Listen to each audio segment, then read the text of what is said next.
ಆತ್ಮೀಯ H16 news ಅರ್ಥಾತ್ Sitaram news ವೀಕ್ಷಕರೇ, ನಾನು ನಿಮ್ಮ ಎಮ್ಮ ಅಥವಾ ಮಲ್ಲಪ್ಪ ಜೊತೆಯವರು. ಈ ಸಂದರ್ಭದಲ್ಲಿ ನಮ್ಮ CT ರವಿ ಅವರು ಮಾನವ ಹಕ್ಕುಗಳ ಆಯೋಗಕ್ಕೆ ನನಗೆ ಹನನಾಗ್ಯದ, ಎನ್ಕೌಂಟರ್ ಮಾಡೋ ರೀತಿಯಲ್ಲಿ ನಮ್ಮ ಜೊತೆ ಬಿಹೇವ್ ಮಾಡಿದ್ದಾರೆ, ಪೊಲೀಸರ ವರ್ತನೆ ದುರ್ವರ್ತನೆ ಆಗಿತ್ತು ಅಂತೇಳಿ ತಮಗಾದಂತಹ ಒಂದು ಬೆಳಗಾವಿಯಲ್ಲಿ ನೋವನ್ನು 500 ಕಿಲೋಮೀಟರ್ ಸುತ್ತ ಹಾಕಿಸಿದ್ದನ್ನು ಮೇನ್ ಮುದ್ದ ಮಾಡಿ ವಿಷಯ ಮಾಡಿ ಪತ್ರ ಬರೆದಿದ್ರು.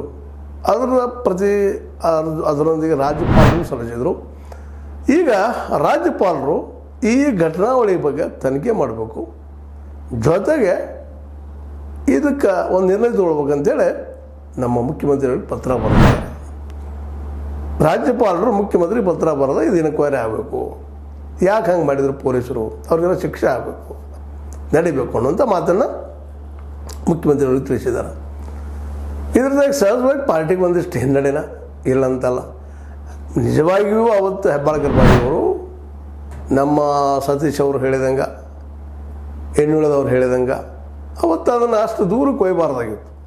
ಆಲ್ರೆಡಿ ಈ ವಿಷಯವನ್ನು ನಮ್ಮಲ್ಲಿ ಚರ್ಚೆನೂ ಮಾಡಿದ್ವಿ. ಇದನ್ನು ಅಲ್ಲೇ ತೊಗೊಂಡೋಗಿ ಎನ್ಕ್ವೈರಿ ಮಾಡಿ ಬಿಟ್ಟಿದ್ರೆ ಇವತ್ತು ಅವರು ಸ್ಟ್ರಾಂಗ್ ಆಗ್ತಿದ್ದು ಭಾಳ. ಯಾಕಂದರೆ ಆ ಅಶ್ಲೀಲ ಪದವನ್ನು ಯಾರಿಗೂ ಬಳಸಲಾರಂಥ ಪದ ಅದು CT ರವಿ ಅವರು ಬಳಸಿ ದೊಡ್ಡ ಅಪರಾಧ ಮಾಡಿದ್ರು ಅವರು.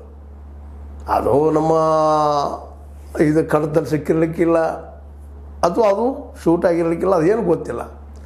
ಆದರೆ ನಮ್ಮ ಮೀಡಿಯಾದ ಕ್ಯಾಮ್ರಾಗಳಲ್ಲಿ ಅದು ಸರಿಯಾಗಿದೆ. ಹೌದು, ಬೈದಿದ್ದು ಸತ್ಯ ಅಂತೇಳಿ ಅದ್ರ ಬಗ್ಗೆ ಯಾರು ಇವತ್ತು ಚರ್ಚೆ ಮಾಡ್ತಾ ಇಲ್ಲ.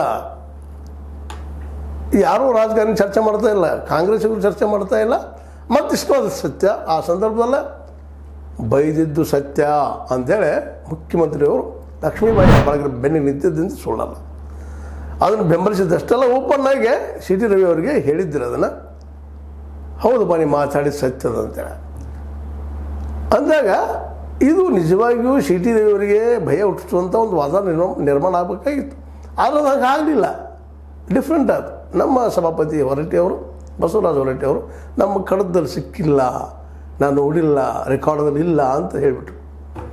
ಇದಾದ ತಕ್ಷಣ ಆ ಪೊಲೀಸರು ಮಾಡಿದ್ದ ಎಡವಟ್ಟಿನಿಂದಾಗೆ ಅಥವಾ ಅದ್ರ ಹಿಂದೆ ಇವತ್ತು ನೇರವಾಗಿ ಲಕ್ಷ್ಮೀ ಹೆಬ್ಬಾಳ್ಕರ್ ಅವರಿಗೆ DK ಶಿವಕುಮಾರ್ ಟಾರ್ಗೆಟ್ ಮಾಡ್ತಾ ಇದ್ದಾರೆ CT ರವಿ ಮತ್ತು BJP.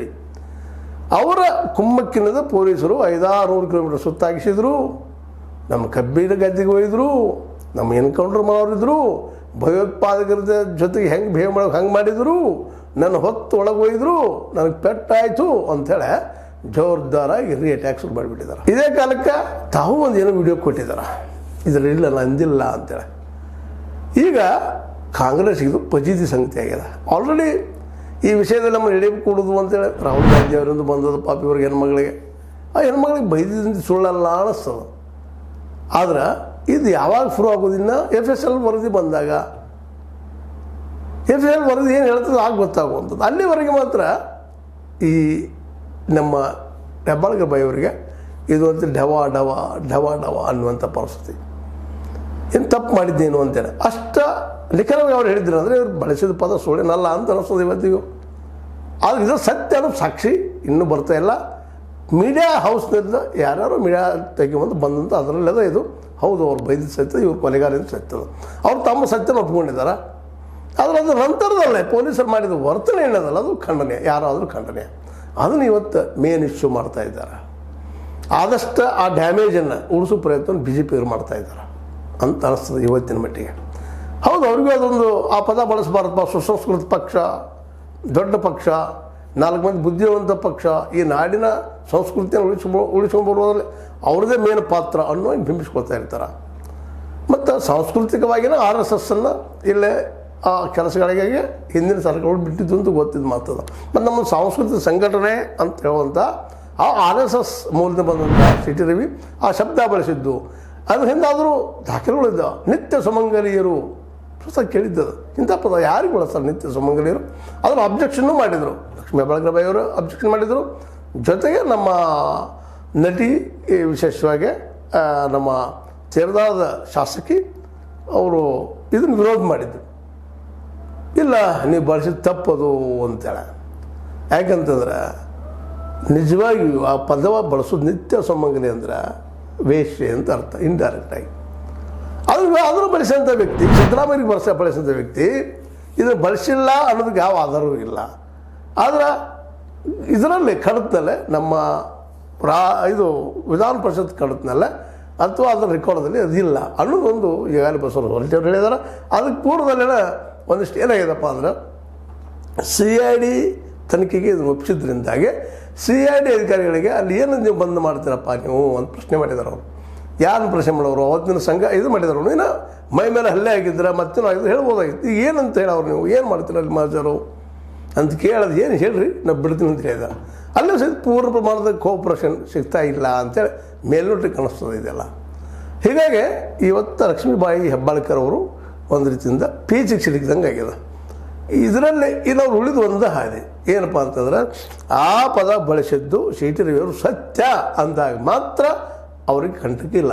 ಇಲ್ಲಾಂದರೆ ಇದೇ ಒಂದು ಇಶ್ಯೂ ಇಟ್ಕೊಂಡು ಈಗಾಗಲೇ ರಾಜಕೀಯವಾಗಿ DKC ಮತ್ತು ಅವರ ಬಣವನ್ನು ಏಕಾಂಗಿ ಮಾಡುವಂಥ ಪ್ರಯತ್ನವನ್ನು ಸಿದ್ದು ಬಣದವ್ರು ಮಾಡ್ತಾ ಇದ್ದಾರೆ ಅಂತ ಒಂದಿಷ್ಟು ಗಾಳಿಗಳು ಬರ್ತಾ ಇದ್ದಾವೆ, ವಿಷಯಗಳು ಬರ್ತಾ ಇದ್ದಾವೆ. ಆ ಸಂದರ್ಭದಲ್ಲೇ ಅನಿವಾರ್ಯವಾಗಿ ಲಕ್ಷ್ಮೀಬಾಯಿ ಹೆಬ್ಬಾಳ್ಕರ್ ಅವರು ಅದು ಸುಳ್ಳಾದರೆ ರಾಜೀನಾಮೆ ಕೊಡುವಂಥ ಪ್ರಸಂಗ ಬರ್ಬೋದು. ಅದಕ್ಕೆ ಆ ವರದಿ ಆದಷ್ಟು ಜಲ್ದಿ ಬರಬೇಕಾಗ್ಯದ ಲಕ್ಷ್ಮೀಬಾಯಿ ಹೆಬ್ಬಾಳ್ಕರ್ ಅವ್ರ ದೃಷ್ಟಿಯಿಂದ. ಮತ್ತು ಇದೇ ಕಾಲಕ್ಕೆ ಯಾವುದೇ ಇರಲಿ ಅವ್ರ ಪದ ಬಳಸದೇ ಇರಲಿ, ಆದರೆ CT ರವಿ ಅಂತಹ ಒಬ್ಬ ಅವರು ಜನನಾಯಕ, ಅವ್ರ ಐಡಿಯಾ ಏನೂ ಇರಲಿ, ಅದನ್ನು ಒಪ್ಪದೇ ಇರಲಿ. ಆದರೆ ಅವ್ರನ್ನ ಆ ರೀತಿ ಎತ್ಕೊಂಡು ಹೋಗಿದ್ದು, ಅಡ್ಡಾಡಿಸಿದ್ದು, ಮತ್ತು ಅವ್ರು ಅತಿರೇಕ ಹೇಳ್ತಾ ಇದ್ದಾರೆ ಎನ್ಕೌಂಟರ್ ಅಂತೇಳಿ, ಅದು ಸಾಧ್ಯ ಇಲ್ಲ. ಅದು ಮಾತು ಅದನ್ನು ಯಾರೂ ನಂಬೋದಿಲ್ಲ, ಸಣ್ಣ ಹುಡುಗಿಸಿದ್ದು ನಂಬೋದಿಲ್ಲ. ಆದರೆ ಸುತ್ತ ಹಾಕಿಸಿದ್ದಾಗಲಿ, ಕಬ್ಬಿನ ಗದ್ದೆ ಅಂತ ಗಿಳಿಸಿದ್ದಾಗಲಿ, ಮತ್ತೇನು ಮಾಡಿದ್ದಾಗಲಿ, ಮತ್ತು ಹೊತ್ಕೊಂಡು ಹೋಗಿದ್ದಾಗಲಿ ಇವು ಸರ್ವತಾ ತಪ್ಪು ಅನ್ನೋದು ಎರಡು ಮಾತಿಲ್ಲ. ಹಾಗಂತೇಳಿ ಅವರ ಆ ಪದ ಬಳಸಿದ್ದು ಕ್ಷಮಾರ್ಹ ಅಂತಲ್ಲ.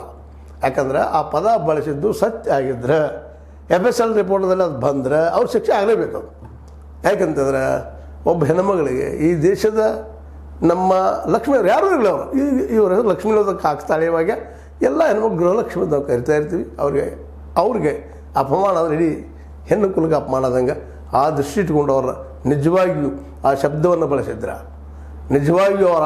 ಬಳಸಿದ್ರೆ ಅವ್ರಿಗೆ ಶಿಕ್ಷೆ ಆಗಲೇಬೇಕು. ಅದನ್ನು ಯಾರೂ ಉಳಿಸ್ಲಿಕ್ಕೆ ಹೋಗಬಾರ್ದು. ಅದು ಉಳಿಸ್ಲಿಕ್ಕೆ ಹೋಗೋದಂದ್ರೆ ಏನು, ನಾವು ನಮ್ಮ ಸಂಸ್ಕೃತಿಯನ್ನು, ನಾವು ನಮ್ಮ ಏನಪ್ಪ ಪರಂಪರೆಯನ್ನು ಗೌರವಿಸೋದಿಲ್ಲ ಅನ್ನೋದು ಸ್ಪಷ್ಟ ಆಗ್ತದೆ, ಮತ್ತೇನಿಲ್ಲ. ಅದನ್ನು ತಪ್ಪಿಸೋ ಸಲುವಾಗಿ ಏನೇನೋ ನಡೆದಿದ್ದಾವೆ.